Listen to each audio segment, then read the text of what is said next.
Ya, selamat siang Pak Kiai semua. Saya Ismira Lutfia dari Benar News dan juga dari Berita Harian Koran Bahasa Melayu di Singapura. Tadi Pak Kiai sudah menyebutkan bahwa ini akan dijadikan agenda tahunan dalam ASEAN. Begitu juga R20 di G20 tahun lalu. Jadi apakah ini hanya agenda Indonesia karena kebetulan memegang ketuaan ASEAN tahun ini dan juga keketuaan G20 tahun lalu? Apakah R20 tahun ini diteruskan oleh India dan apakah akan ada jaminan bahwa forum agama ini akan diteruskan oleh keketuaan G20 berikutnya dan juga oleh keketuaan ASEAN berikutnya di tahun-tahun berikutnya ketika digilir ke negara yang lain? Dan untuk ASEAN IADC besok ini apakah akan ada perwakilan dari India sebagai salah satu ASEAN partners? Dan untuk India, apakah akan ada pembicaraan mengenai diskriminasi terhadap Muslim di India dan juga masalah konflik beragama di India? Ya, mungkin perlu saya jelaskan terlebih dahulu perbedaan status antara R20 dengan ASEAN IADC ini. R20 kemarin itu belum masuk sebagai bagian dari agenda resmi G20, tapi ini R20 itu lebih merupakan inisiatif swasta untuk ikut menyemarakkan G20 forum, tapi belum menjadi agenda resmi dari G20 forum itu sendiri. Makanya di dalam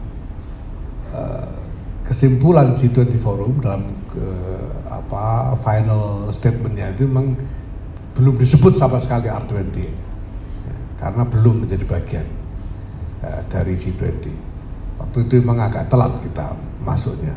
Nah sekarang ini untuk ASEAN IADC ini statusnya lebih kuat karena sudah oleh pemerintah Indonesia diadopsi menjadi bagian resmi dari agenda ASEAN Summit, dan hasil dari ASEAN IADC nanti akan dibawa ke dalam diskusi ASEAN Summit itu sendiri.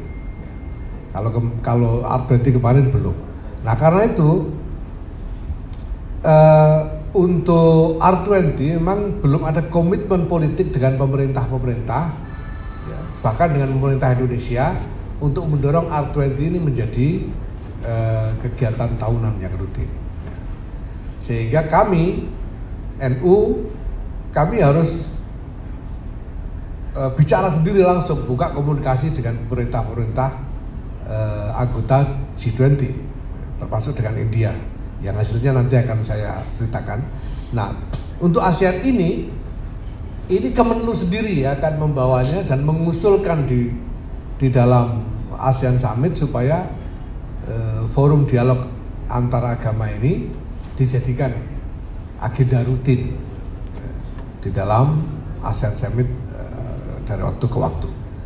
Nah, kita lihat nanti hasilnya apakah diterima. Kalau diterima ya berarti ini akan terus ada dari satu KTT ASEAN ke KTT ASEAN yang lain.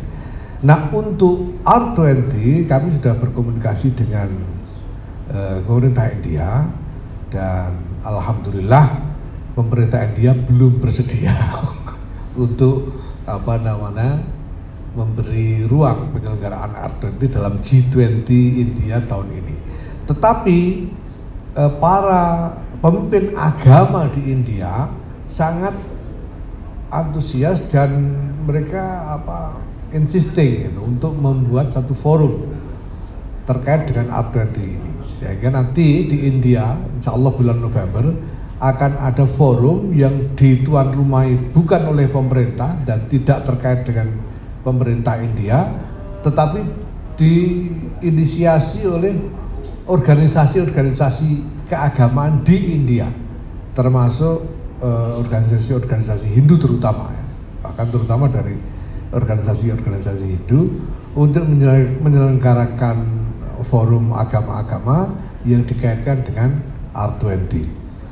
Nah, pada waktu di Bali kemarin sudah muncul diskusi tentang masalah diskriminasi di India, sudah muncul, sudah jadi diskusi, dan ya saya sendiri merasa kaget juga kok. Pemimpin Hindu yang hadir dari India waktu itu kok tidak marah. Mereka mengakui bahwa ada masalah yang harus diselesaikan. Jelas mereka juga punya kritik terhadap attitude, ya, kecenderungan attitude dari sebagian kelompok Muslim di India misalnya, dan itu didiskusikan secara terbuka. Ya.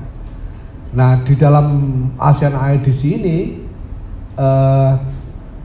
kami undang juga ada pembicara dari India ya untuk IDC. Ada ya? Ada. Ram Madhav kalau tidak salah. Ya. Ram Madhav, beliau ini dari salah satu organisasi Hindu di India. Dia akan datang dan akan bicara di dalam. Bisa kita identifikasi sebagai orang India. Siapa? Bisa. Ya, kalau Ram Madhav ini Hindu, ada satu lagi namanya Timothy Samuel Shah. Ini dia dari Katolik India, dari minoritas Katolik di India. Mereka akan menjadi pembicara di dalam ASEAN IDC ini. Nah, tentu ada topik yang nanti pasti bersinggungan. Ya, kalau soal diskriminasi minoritas pasti ada, pasti ada. Dan karena semua orang tahu apa yang terjadi di India, ya saya kira pasti akan keluar juga itu. Karena topik tentang hak-hak minoritas itu ada sebagai agenda diskusi.